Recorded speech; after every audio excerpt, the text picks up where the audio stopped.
I'm Ty with WTI. Let me ask you a question. Bring it in. Are you sick of your whisk looking like this? No more, my friend. Those days are over.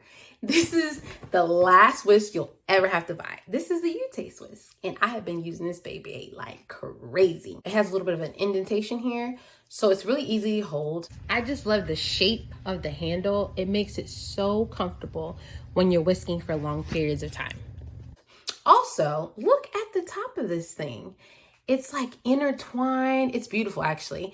But no, this has really made a big difference. It whisks the food together so quickly and so nicely. So I've really been enjoying that. The star of the show is this base right here. This has resin in it, and it'll keep this thing together. It's not going anywhere. It's not coming apart. Save your coins and get this whisk. I love it, and I know you will too. But hey, that's just my point of view.